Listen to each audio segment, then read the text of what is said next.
Hi guys, Chris here and welcome to an unboxing of a 8-inch tablet that's a Cherry Trail, but it's got something slightly different, which is why this particular model interested me. Got this here from everbuying.net, and why it is interesting is because this is the only model that I have come across from China at least, and the only model I can probably actually think of that has a full-size USB 3 port on it.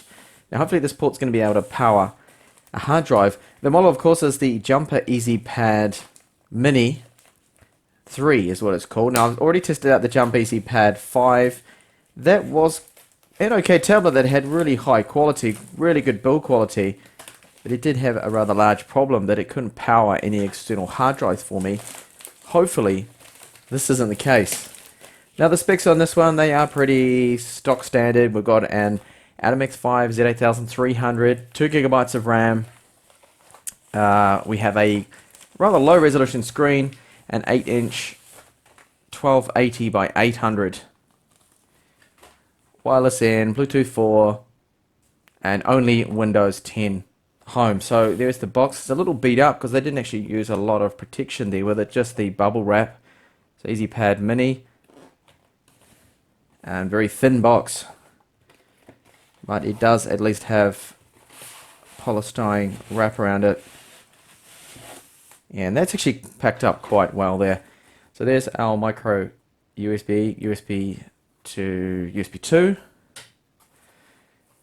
And here is the tablet. Looks like we're going to get no charger. There is no charger whatsoever included, which is a little disappointing. But you'll be able to use a mobile phone charger. Most mobile phone chargers will be enough because this would run with 5 volts, 2 amps. So there is a user manual there in English. Let's have a look at the tablet here. Okay. So we can see right at the front there we do have a 2 megapixel front facing camera. The bezels don't look to be too bad there. There is of course a screen protector on this. No Gorilla Glass. Not at this price range at least. Plastic around the sides. And here we have our power on, volume up and down, or just powering this on now. Hopefully there's going to be some battery in there. And I think this back is actually possibly removable. Actually no, maybe not.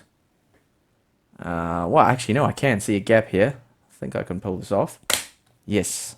It's a little bit like some of those Dell tablets. Oh, it feels like I'm almost going to break it pulling it off. There we go. There we can see the speaker right there on the back. There's a 2 megapixel camera, I think it is, rear facing one. And we do have a micro SD card slot. So to access that slot, you have to remove the cover, which is a little annoying if you're one of those people that like to swap micro SD cards in and out. That powered up really quick. So there's the display. Just going to quickly have a look at the thickness. So clip that back in. And actually before I do that, there is that USB port. USB 3 port there, and it is colored blue to indicate it is USB 3. 3.5mm headphone jack. We do have HDMI out, which is a micro port there, and then the USB 2 port there for charging. So clip this back in. Quickly check the thickness and the weight. Seems to be quite solid, the build. So this is, there we go, 10.35 millimeters. So it's not exactly the thinnest, and that is normal, taking into consideration there that it does have that full-size port on it. So the weight of it doesn't feel too bad. I'd say 300 or something, just guessing. 320 grams. Alright, so let's have a look now at what we have on the device manager. So under device manager, let's have a look and see just what hardware we have on board here. So the disk drive is generic N card, which normally is one of the slower Bwind branded eMMCs on there. Not as fast as the Toshiba, the Hynix, and the Samsung ones we see, but I will have that benchmark marked out, and I will check the speeds of those later in another video. The network adapter Broadcom, okay, we normally see Realtek cards here, but the Broadcom was actually used on the Jumper EZPad 5S, so they are sharing components probably there. And move over and have a look in system.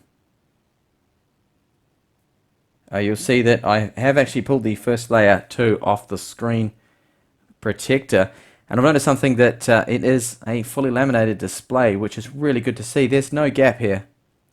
There's none of that air gap you get normally, so it looks just like, I would say, the Dell Venue 8 Pro, the older model, the first model. Looks just like that, really, and not bad at all. So here's Windows 10, 2 gigabytes of RAM, 10 touch points, 64-bit. Okay, I thought they might have gone with 32-bit, considering there's only 2 gigabytes of RAM there. And activation, need to connect to the internet to activate it there. So I'm just have a look now. I did find in the trash can here, just pause the video, I found a recording which was interesting. And what that is just someone in the factory checking the microphone's working, and you can hear that, yeah, clearly that is working there just fine. And also just wanted to point out that the build quality of it feels reasonably good. It's plastic, all plastic, as just mentioned when I unboxed it, but there's got like a grey paint job along here. I can't feel any flex in it, seems quite solid there. The buttons are plastic. You can see a little bit of a seam just along here. Now, considering the price range, I don't find that to be too bad. This is only around about 85, 90 US. So all in all, seems okay. So we'll have more on this model coming soon.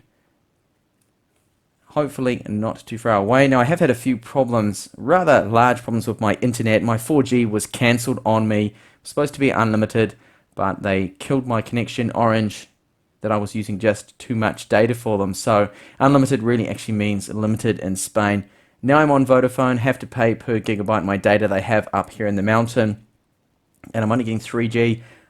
Orange had 4G, and I'm only on 3G now, so few problems there, but hopefully I can get that sorted out. I may even have to move down and get an office in town, which is going to be maybe a positive thing there, but also quite an annoyance for me. So far this tablet actually doesn't seem too bad. I'm definitely liking the fact that it's got that laminated screen on there, or otherwise known as OGS, one glass solution.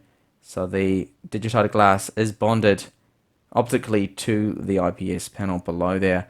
So we'll be benchmarking it. I'll test out some of the thermals too, make sure it doesn't get too hot or have any problems. Just before I go to, one last thing that I just remembered that I should test, and that is to see if it will power an external hard drive, because the EZPad 5S didn't. And that really annoyed me, because that was otherwise quite a good tablet, had a very solid build, but for me that was a fatal flaw that I just hated, because I use external hard drives a lot. So if I connect this up and the light comes on white, that means USB 2. If it comes on blue, that means USB 3. So hopefully, fingers crossed, it's going to be USB 3. Okay, it has just lit up blue there, which is good to see, and in fact that's powering that just fine. It's opened up. So that is good. It will now power, or will power external hard drives. So that is really weird. Why can this one power them and the Jumper EZPad 5S can't? At least the one I had was a faulty one. Alright, so thank you for watching this video. Hopefully see you back on the channel with more on the Jumper EZPad Mini3 and the other tablets I'm currently working to review. See you shortly.